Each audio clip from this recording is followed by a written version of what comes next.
नमस्कार, मी डॉक्टर सुप्रिया सराटे आपल्या सर्वांचे माझ्या यूट्यूब चॅनलमध्ये स्वागत करते।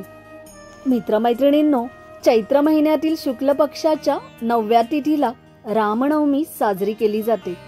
रामनवमी म्हणजे प्रभू श्रीरामांचा जन्मोत्सव। चला जाणून घेऊया या वर्षीची रामनवमी कधी आहे, काय आहे त्याचा मुहूर्त आणि पूजाविधी। मित्रमैत्रिणींनो, रामनवमीचे पर्व भगवान श्रीरामांच्या जन्मोत्सवाच्या रूपात साजरे केले जाते।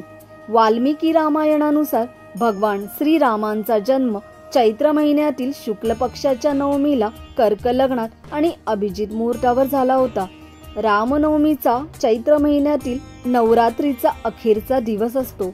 रामनवमी फक्त भारतातच नाही तर जगभरात साजरी केली जाते। यावेळी नवरात्रीची सुरुवात कधी आहे, चला जाणून घेऊया याबद्दल अधिक माहिती। मित्रमैत्रिणींनो, पंचांगानुसार चैत्र महिन्यातील नवमी तिथीचा प्रारंभ 16 एप्रिलला मंगळवारी दुपारी 1:23 होईल आणि नवमी तिथी 17 एप्रिलला दुपारी 3:15 पर्यंत असेल। उद्या तिथीत नवमी तिथी असल्याने रामनवमी 17 एप्रिलला साजरी होईल। 17 एप्रिलला पूर्ण दिवस रवी योग असणार आहे। भगवान श्रीरामांची कृपा व्हावी यासाठी या दिवशी रामायण पाठ आणि रामरक्षा स्तोत्र यांचे पठण नक्की करावे। असे केल्याने जीवनात सुख समृद्धी राहील। या दिवशी भगवान श्रीरामांच्या मंदिरात जाऊन तिथे पिवळ्या रंगाचे वस्त्र अर्पण करावे आणि पिवळ्या रंगाचा हार नक्की अर्पण करावा।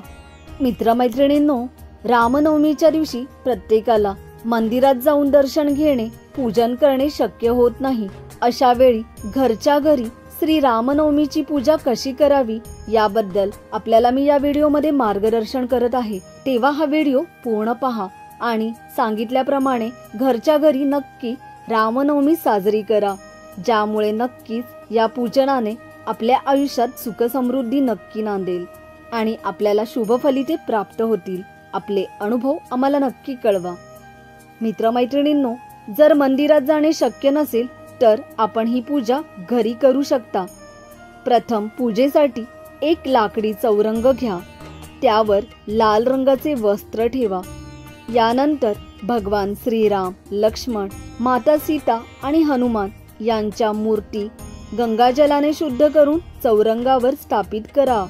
मग चंदनाचा टिळा त्या मूर्तीला किंवा फोटोला लावा।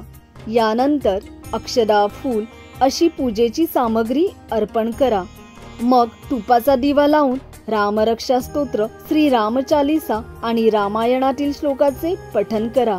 तुमची इच्छा असेल तर या दिवशी सुंदरकांड मधील पाठ आणि हनुमान चालीसा यांचेही पठण आपण करू शकता। मित्रमैत्रिणींनो, अशा प्रकारे घरच्या घरी श्री रामनवमीची पूजा आपण करू शकता, ज्यामुळे आपल्याला नक्कीच श्रीरामांची कृपा प्राप्त होईल आणि शुभ फलिते नक्की मिळतील। मित्रमैत्रिणींनो, आपल्याला आमचा व्हिडिओ आवडला असेल तर नक्की लाईक करा, जास्तीत जास्त लोकांपर्यंत पोहोचवा, जेणेकरून त्यांनाही हे ज्ञान अवगत होईल। धन्यवाद।